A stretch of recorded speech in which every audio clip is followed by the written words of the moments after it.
Hi friends, Rambabu Sharma. Welcome to the Sharma safety solutions. आज का topic बहुत ही महत्वपूर्ण है। कोई भी ट्रांजैक्शन करते हैं तो उस पर टैक्स कितना लगेगा, टैक्स डिपार्टमेंट इसमें क्या करता है, कैसे आपका टैक्स का कंप्लेन आएगा या टैक्स का नोटिस आएगा, आप उससे कैसे बच सकते हैं। जैसे आपको डिजिटल का ज़माना हो गया, ऑनलाइन का ज़माना हो गया, तो ट्रांजेक्शन हम लोग करते जाते हैं, बट कितना करने के बाद हमारा टैक्स लग सकता है या टैक्स डिपार्टमेंट से नोटिस आ सकता है, और किस किस ट्रांजैक्शन पे, किस किस अकाउंट पे हमारा ध्यान रहना चाहिए, किसी तरह कर रहा है, ऑनलाइन कर रहा है, ऑफलाइन कर रहा है, तो उसके बारे में आइए जानते हैं। तो 9 पॉइंट्स जो है, 9 प्लेसेस जहाँ पे है वहाँ पे हमारा टैक्स डिपार्टमेंट का नजर रहता है। आज का टॉपिक यही है, 9 प्लेसेस टैक्स डिपार्टमेंट आइज। तो 9 जगह जो है हमारा टैक्स डिपार्टमेंट का सबसे ज्यादा नजर रहता है।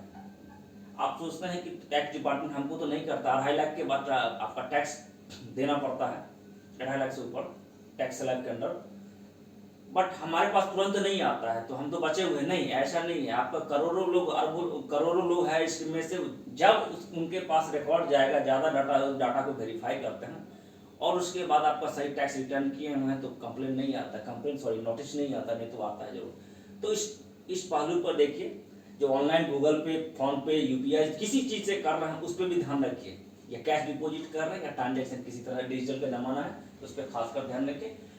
जैसे एफडी कर रहे हैं, फिक्स डिपॉजिट कर रहे हैं बैंक में, तो बैंक में फिक्स डिपॉजिट का 10 लाख से ऊपर अगर करते हैं तो उसके ऊपर टैक्स लगेगा।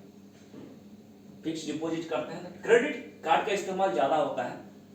बैंक वाले आपको देते हैं कि ले लीजिए, आपको कुछ अमाउंट फिक्स करने के बाद, 40,000 का करने के बाद, 30,000 करने के बाद आपको उसके बाद आपको बोलता है कि दिन बाद में देते रहिएगा। तो क्रेडिट कार्ड का भी रूल है, क्रेडिट कार्ड का रूल 1 लाख अगर कैश में करते हैं तो नहीं लगेगा, 1 लाख से ऊपर ज्यादा करते हैं तो कैश में नहीं लगेगा, 1 लाख से ऊपर करेंगे तो कैश में लगेगा, और ऑनलाइन में करते हैं, डिजिटल में करते हैं 10 लाख से ऊपर तो लगेगा। यहाँ देख रहे हैं सेविंग अकाउंट में सबसे ज्यादा खाता होता है, बचत खाता जिसको बोलते हैं। सेविंग अकाउंट में कितना है, सेविंग अकाउंट में 10 लाख है कैश में, बट इसमें गवर्नमेंट क्या हुआ, आपका एग्जम्पशन दिया है, छूट दिया गया है कि ऑनलाइन आप ट्रांजेक्शन करते हैं तो कोई आपका टैक्स नहीं लगेगा। सबसे बड़ा बेनिफिट है सेविंग अकाउंट का, बचत खाता का। सेविंग अकाउंट में कितना हो गया आपका, 10 लाख तक कैश में करिए, कोई दिक्कत नहीं, ऑनलाइन में करिए तो और कोई दिक्कत नहीं, टैक्स रिडम्पशन है, ठीक। करंट अकाउंट आइए, आपका चालू खाता जो बिजनेसमैन जो करते हैं उसमें 50 लाख से है, 50 लाख से एबव 50 लाख से, उसके ऊपर से आपका एनुअली सब ट्रांजैक्शन, ये सब कितना, ये सब एनुअली है, साल में आपका टोटल चीज, 1 बार करिए, 20 बार करिए, 50 बार करिए, जितना बार ट्रांजैक्शन करिए उससे कोई मतलब नहीं। टोटल अमाउंट जैसे ही क्रॉस करेगा वो आपका नोटिस के अंदर आ जाएगा, वो नोटिस चला जाएगा। जहाँ जहाँ आपका खाता है उस डिपार्टमेंट से पैन कार्ड देता है, इसलिए आधार कार्ड और पैन कार्ड बोलता है ज्वाइंट होना चाहिए। पैन कार्ड क्या कहता है, टैक्स भी बताता है आप टैक्स रिटर्न किए हैं कि नहीं, तो नोटिस आपको चल जाएगा, आपको पता नहीं चलता, इसीलिए ज्वाइंट किया जाता है। तो इससे करंट अकाउंट में एबव 50 लाख से है, और ऑनलाइन करिए तो भी कोई दिक्कत नहीं है, वो जैसे अमाउंट क्रॉस करेगा आपका 50 लाख से ऊपर जाएगा तो करंट अकाउंट में भी लगेगा। शेयर ऑफ एनी कंपनी, किसी कंपनी का, रिलायंस का लिए हम, रिलायंस का आपका शेयर लिए हुए हैं, आपका टेस्ला का लिए हैं, फेसबुक का शेयर लिए हुए हैं, जिस कंपनी का लिए, जेन टेक्नोलॉजी का लिए हुए हैं, इन्फोसिस का शेयर लिए हुए हैं, जिस कंपनी का शेयर लिए हुए हैं, तो शेयर का भी अमाउंट भी आपका ऑनलाइन से किए या ऑफलाइन से किए, अगर आपका 10 लाख से ऊपर आपका किए हुए हैं तो उसके ऊपर भी टैक्स लगेगा। अब 6 नंबर डीटी बनाते हैं, डिमांड ड्राफ्ट बनाते हैं, डिमांड ड्राफ्ट को भी 10 लाख से ऊपर देते हैं तो भी टैक्स लगेगा। अब भाई म्यूचुअल फंड जैसे शेयर मार्केट है, उस तरह म्यूचुअल फंड भी उसी तरह का होता है। म्यूचुअल फंड में बहुत सारा पैसा कलेक्ट करके बैंक सारा लगाता है, ऑनलाइन भी होता है, ऑफलाइन होता है, तो दोनों भी सेम चीज है। शेयर खरीदिए, म्यूचुअल फंड करिए, दोनों में 10 लाख से ऊपर जैसे ही हो, 10 लाख से ऊपर ट्रांजेक्शन होगा तो उसमें भी टैक्स लगेगा। अब कोई कैश में ट्रांजेक्शन करते हैं, ऑब्जेक्ट 2 लाख से ऊपर करते हैं तो जो दुकानदार को आप दे रहे हैं उनको हिसाब देना पड़ेगा, एबव 2 लाख के ऊपर हिसाब देना पड़ेगा।